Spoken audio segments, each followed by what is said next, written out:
প্রশ্ন করেছেন পালিয়ে বিয়ে করা জায়েজ কিনা। তো প্রশ্নই তো অসামঞ্জস্যপূর্ণ মনে হচ্ছে আমার কাছে। এটা কোনো প্রশ্নই না আমার কাছে মনে হয়, কারণ এটা এর সঙ্গে তো পর্দার মতো একটি ফরজ ইবাদত লঙ্ঘন হচ্ছে, এবং এটাকে ইসলাম কোনো ক্রমেই অনুমোদন দেয় না। কারণ যেখানে ফাহেসা, যেখানে অসামাজিক কাজের সম্পর্ক জড়িয়ে থাকবে, ইসলাম সেটাকেই ডিসঅ্যালাউ করে দেয়। তো পালিয়ে বিয়ে করা, এটা যে সন্তানকে বাপ মা এত কষ্ট করে তিলে তিলে কত প্ল্যান করে সন্তান আমার বড় হবে, সে আদর্শ মানুষ হিসেবে গড়ে উঠবে, এত চিন্তা ফিকির করে যে বাপ মা সন্তানকে বড় করলেন, যে সন্তানকে বাপ মা জন্ম দিলেন, সে সন্তানের বীর খবর কি বাপ মা জানবেন না? পালাবেন কেন? যিনি আমাকে প্রশ্ন করেছেন হয়তোবা জানার জন্য করেছেন। সমাজে আজকে এটা অ্যাভেলেবল হয়ে গেছে। যদিও হয়তোবা যদি আমরা ফতুয়ার দিক দিয়ে চলে যাই, যদি সাক্ষী, এরপরে বিয়ের যে সমস্ত শর্তগুলো, ইজাব কবুলের মধ্য দিয়ে হয়তোবা যদি বিয়ের শর্তগুলো পূরণ হয়ে যেতে পারে, কিন্তু এটা একটি সম্পূর্ণ জঘন্য এবং নোংরা কাজ।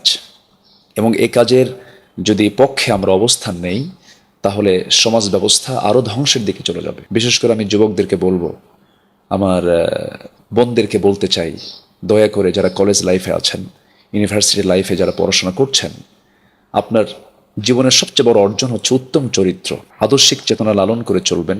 এবং আপনার অবিবাহিত জীবনে ভাবতে হবে আপনার জীবনের সবচাইতে বড় সম্পদ হচ্ছে আপনার আদর্শ, আপনার চরিত্র। আপনার যৌবনকে আপনার কন্ট্রোল করতে হবে, এবং বিয়ের সম্পূর্ণ দায়িত্ব আপনি বাপ মাকে অবহিত করবেন, জানাবেন, তাদেরকে বলবেন।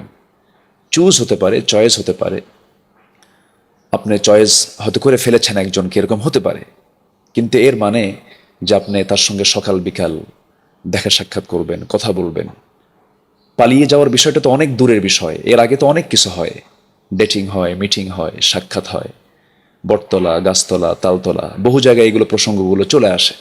তো এই জন্য ইসলাম কোনো ক্রমেই এটাকে অ্যালাউ করে না, এবং এটা সম্পূর্ণ ইসলাম বিরোধী কাজ।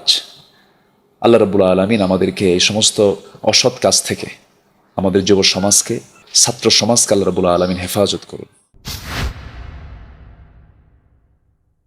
আরেকজন ভাই প্রশ্ন করেছেন স্বামীকে ভাই বলা যাবে কিনা। ইন্নামাল মুমিনুনা ইখওয়া, প্রত্যেকটা মমিনরাই, প্রত্যেক মমিনই ভাই ভাই।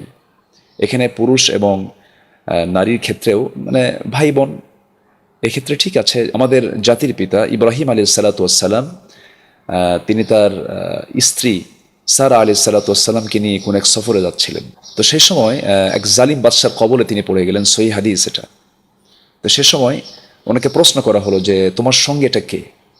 উনি বললেন আমার স্ত্রী। এটা বললেন না, বললেন এটা আমার বোন হয়। তো কথা যদি এটা যদি মানে অযৌক্তিক হতো এবং অগ্রহণযোগ্য হতো, তাহলে একজন পয়গম্বর এই জাতীয় কথা তার মুখ থেকে বের হতো না। যদিও তার স্ত্রী, কিন্তু এই অনিষ্ট থেকে বাঁচার জন্য তিনি এই কথাটা বলেছিলেন।